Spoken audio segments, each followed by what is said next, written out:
দেখ কালকে যদি তোর বৈষম্য এনসিপি তারপরে না যায় তোর হেডার ভিতরে বাস দিতে পরে কালকে আমার ফোন দিবি। তুই আমার কিচ্ছু জানোস না, তুই মনে হয় জানোস নাই।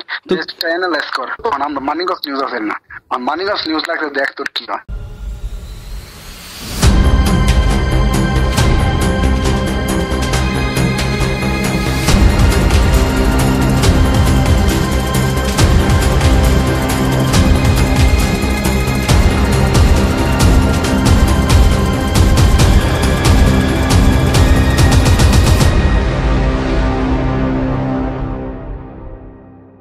এনসিপি সহ বৈষম্য বিরোধী লড়াকু সৈনিক এদেশের অদম্য বীরদের নাম ভাঙিয়ে হুমকি দেয়া ব্যক্তিটি হচ্ছে মানিকগঞ্জ নিউজ নামের একটি আন্ডারগ্রাউন্ড ফেসবুক পেজের অ্যাডমিন।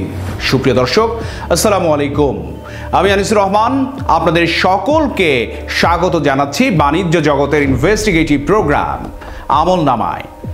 আজ মানিকগঞ্জ নিউজের নামের একটি ব্ল্যাকমেইল পেজের আমলনামার প্রথম পর্ব তুলে ধরব আপনাদের সামনে। সুপ্রিয় দর্শক, আপনাদের অনেকের কাছে হয়তো বিব্রত লাগতে পারে মানিকগঞ্জ নিউজের বিষয়ে কথা বললে। আপনাদের অনেকেই এই পেজটিকে মনে করেন যে এই পেজটি ন্যায় নীতি ও এক আদর্শের প্রতীক।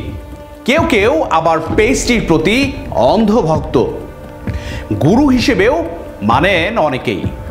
আশা করছি মানিকগঞ্জ নিউজের আমলনামার সবগুলো পর্ব দেখলে আপনারা স্পষ্ট হতে পারবেন যে ভালো মানুষের মুখোশে লুকিয়ে থাকা এক ভয়ঙ্কর প্রতারক ও ব্ল্যাকমেইলকারীদের পেজ এই মানিকগঞ্জ নিউজ। কথায় নয়, প্রমাণে বিশ্বাসী আমলনামাটি। তবে চলুন আমলনামার প্রথম পর্বে দেখে আসি মানিকগঞ্জ নিউজের ক্যারেক্টার কি।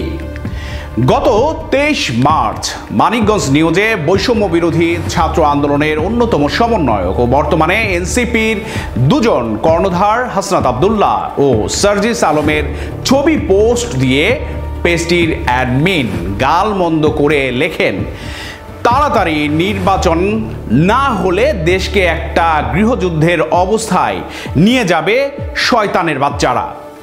শয়তানের বাচ্চারা দেশকে কোন দিকে নিয়ে যাচ্ছে কেউ বুঝতেই পারছেন না।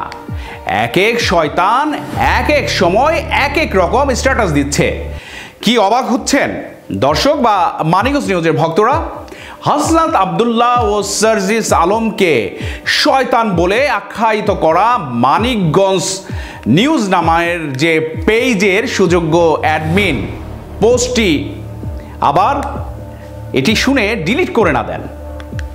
আপনাদের চরিত্র তুলে ধরা কেবল শুধু তাই নয়, গত 23 মার্চ আরও একটি পোস্টে হান্নান মাসুদ সহ সার্জিস ও হাসনাতের এই 3 জনের ছবি পোস্ট করে অ্যাডমিন সাহেব লিখেন, শয়তান এক একটা কথাবার্তা বলছে।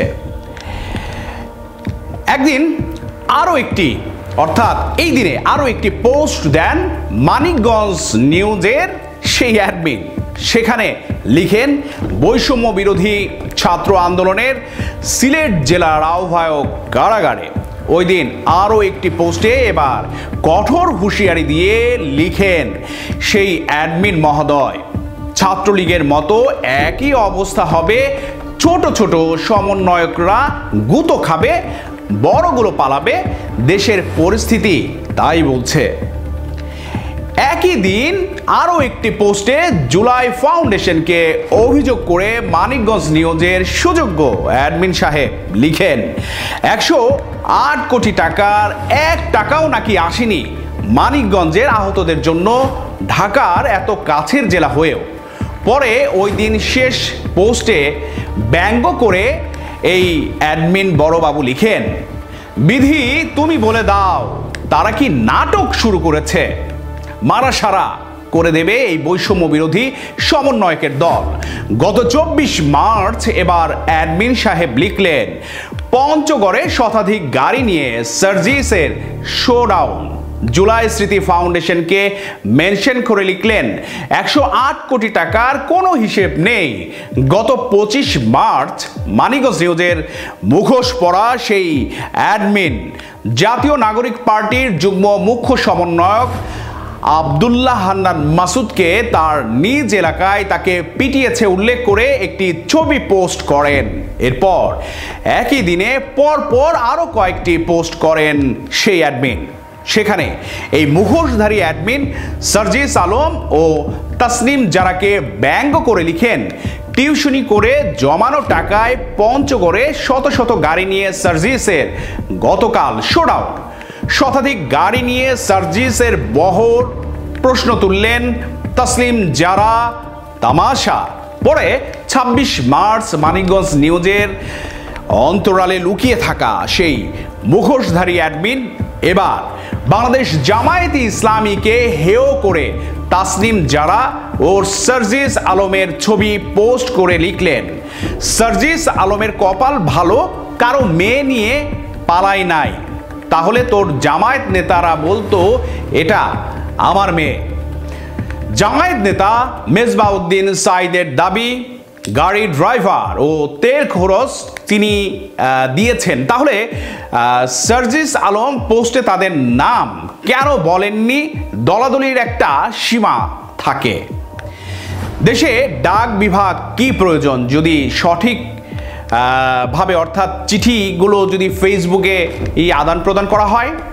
আর এত তামাশা মানুষ বোঝে, এগুলো আর বলতে হবে না কে কোন জায়গা থেকে টাকা মাইরা এই গাড়িতে চলাফেরা করে।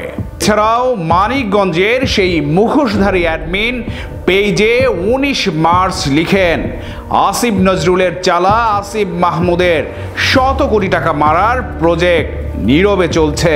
এরপর ২১ মার্চ মানিকগঞ্জ নিউজের সেই মুখোশধারী অ্যাডমিন আবারও পোস্ট করেন, লিখেন, বৈষম্য বিরোধী ছাত্র আন্দোলনের চোর বাটপার মানিকগঞ্জের সভাপতিদের কোনো খোঁজ খবর আছে নাকি মারা গেছে?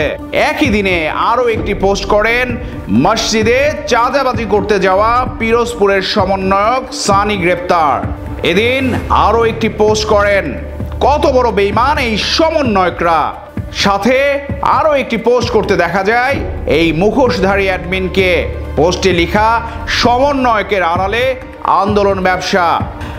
আর সম্মানিত মানিকগঞ্জ নিউজের ভক্তবৃন্দরা, আপনাদের সামনে এগুলো উপহার বা উপস্থাপন করবার কারণ হলো মানিকগঞ্জ নিউজ নামধারী ফেসবুকে এই পেজটি ছদ্মবেশী মুখোশধারী অ্যাডমিন এনসিপির সম্মানিত রাজনৈতিক ব্যক্তিবর্গ, জুলাই বিপ্লবের বীর সৈনিক বা বৈষম্য বিরোধী ছাত্র আন্দোলনের অদম্য বীরদের হেয় প্রতিপন্ন করে তাদের বিরুদ্ধে জনরোষ তৈরি করে স্বৈরাচার আওয়ামী লীগকে পুনর্বহাল করতে, এই অদম্য বীরদের সর্বাত্মক ভাবমূর্তি ক্ষুণ্ণ করতে তাদের নাম ভাঙিয়ে বিভিন্ন সম্ভ্রান্ত মানুষকে হুমকি দিচ্ছে।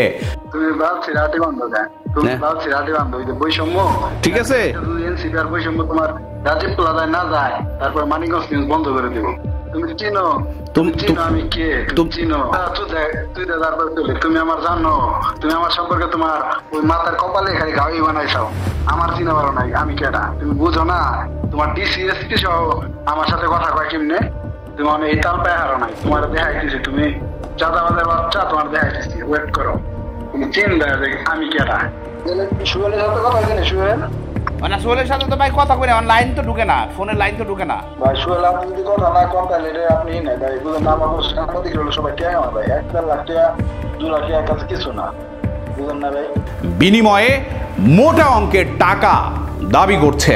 শুধু তাই নয়, টাকা আদায় করতে না পারলে সমাজের বিভিন্ন মানুষের ছবি পোস্ট করে ফ্যাসিস্ট আওয়ামী সরকারের লোক বা সন্ত্রাসী হিসেবে তকমা দিচ্ছে।